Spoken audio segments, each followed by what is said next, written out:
আসসালামু আলাইকুম। আশা করি সবাই ভালো আছো। আমরা ভগ্নাংশের অঙ্ক করছিলাম। আমরা অলরেডি ১০টা প্রশ্নের সমাধান করেছি। আজকে আমরা ১১ নম্বর প্রশ্ন থেকে সমাধান করব। দেখো যেটা আছে ১ ঘন্টা ২০ মিনিট ৪ ঘন্টার কত অংশ? সো আমরা যখন কম্প্যারিজন করব এরকম কত অংশ, তখন আমাদের কাজটা হচ্ছে সবসময় আমরা হোমোজিনিয়াস করে ফেলবো। হয় সবগুলা মিনিটে করব অথবা সবগুলা ঘন্টায় করব। ঠিক আছে? সবগুলো ঘন্টায় করব। আচ্ছা, তাহলে কি করব? ১ ঘন্টা ২০ মিনিট ৪ ঘন্টা, আমরা সবগুলোকে যদি মিনিটে কনভার্ট করি তাহলে কি হবে? ১ ঘন্টা মানে ৬০ মিনিট আর ২০ মিনিট তার মানে ৮০ মিনিট। এবং ৪ ঘন্টার সবসময় এর যখন বলবে ওকে আমরা নিচে বসাবো ওর সাপেক্ষে। ঠিক আছে? ওর সাপেক্ষে। তাহলে ৪ ঘন্টা ৪ ইন্টু ৬০ মিনিট। ঠিক আছে? তাহলে এটা কাটা, এটা হচ্ছে কাটা, এটা হলো ৩ বার যাবে, তার মানে ৩ ভাগের ১ অংশ।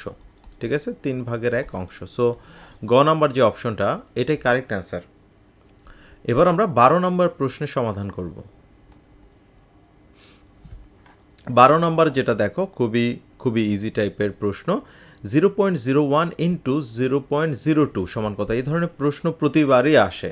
আমরা যেটা করব, এই যে গুণ করে ফেলবো, ২ একে ২, আমাদের কাজ হচ্ছে ২ একে ২।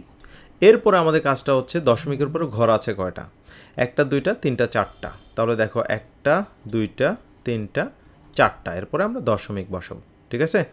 0.0002, অর্থাৎ খ নাম্বার যে অপশনটা, এটাই কারেক্ট অ্যান্সার। এবার আমরা ১৩ নম্বর প্রশ্নের সমাধান করব। ১৩ নম্বরে যে বিষয়টা আছে দেখো, ৫ ফুট দীর্ঘ একটি তারকে এমনভাবে ভাগ করা হলো যেন এক অংশ অন্য অংশের ৩ ভাগের ২ হয়। ছোট অংশটি কত ইঞ্চি লম্বা? তাহলে দেখো যে বিষয়টা হচ্ছে যে এই যে এক অংশ, যেটা হচ্ছে এক অংশ অন্য অংশের, তার মানে এই যে ৩ অংশ, এটা হচ্ছে বড় অংশ। ঠিক আছে?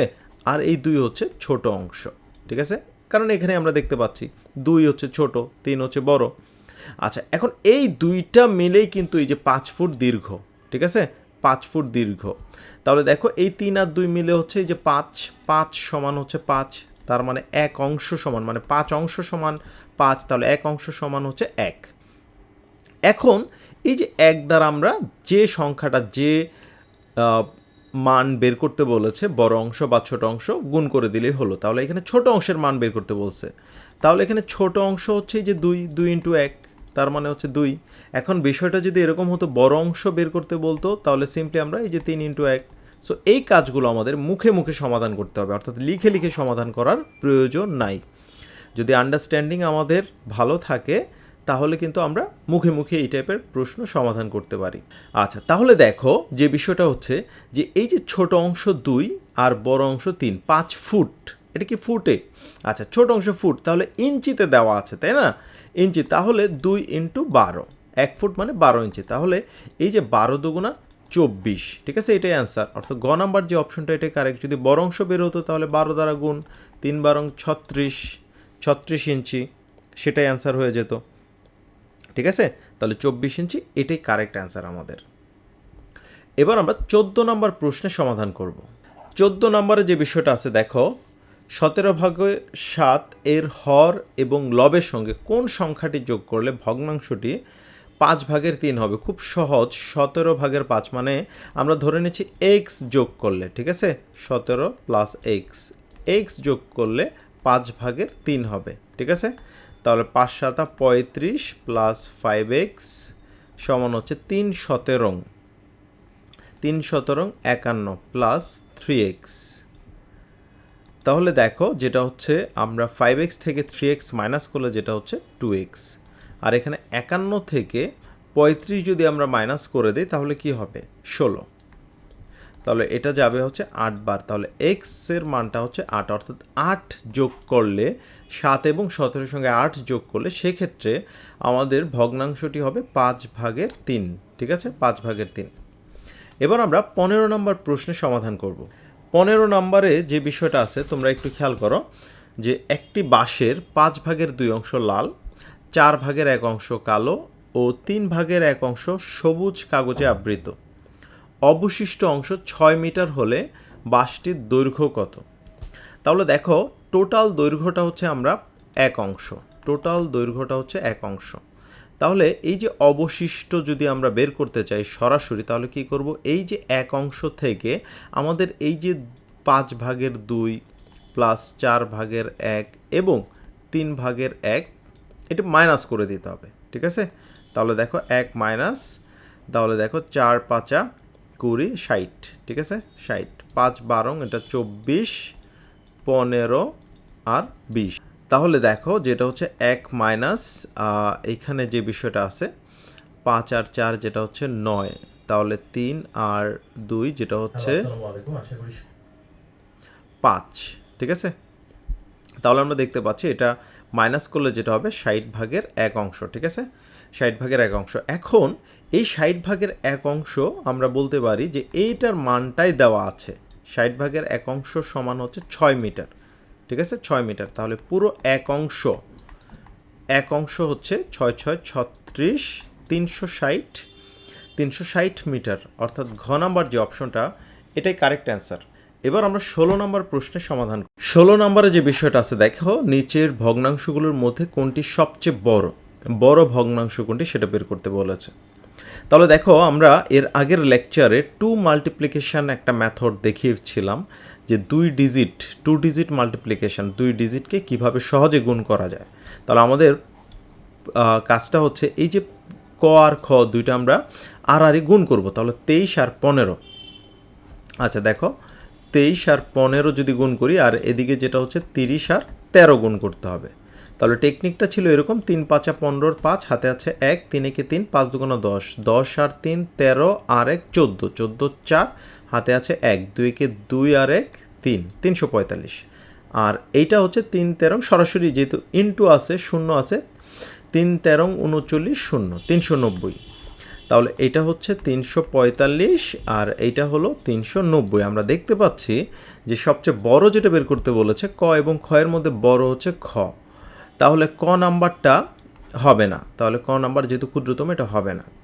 এবার খ এবং গ আমরা যদি গুণ করে ফেলি তাহলে কি হবে, 5 13 যেটা হলো 65 আর 4 15 60। তাহলে এই 65 এবং 60-এর মধ্যে বড় হচ্ছে খ, তাহলে গ নাম্বার অপশনটাও হবে না। খ এবং ঘয়ের যেটা হচ্ছে মধ্যে আমরা যদি কল্পনা করি তাহলে দেখো 3 13 39, 3 13 39 আর 15 দুগুণা 30। তাহলে 30 আর 39-এর মধ্যে আমরা দেখতে পাচ্ছি খ বড়, তার মানে ঘ নাম্বার অপশনটাও হবে না। তাহলে এখানে শুধুমাত্র এই 13/15 এটাই হচ্ছে সবচেয়ে বড়। ঠিক আছে, এটাই সবচেয়ে বড়। তো এবার আমরা 17 নম্বর প্রশ্নের সমাধান করব।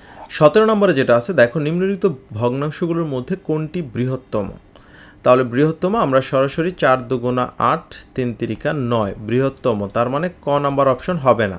খ আর গ 3 নং 27, 4 5 20, তাহলে হচ্ছে আমরা গ নাম্বার অপশনটা নিব না, খ আর ঘয়ের তুলনা করব। এবার দেখো, তাহলে দেখো 3 12 36 আর 4 7 28।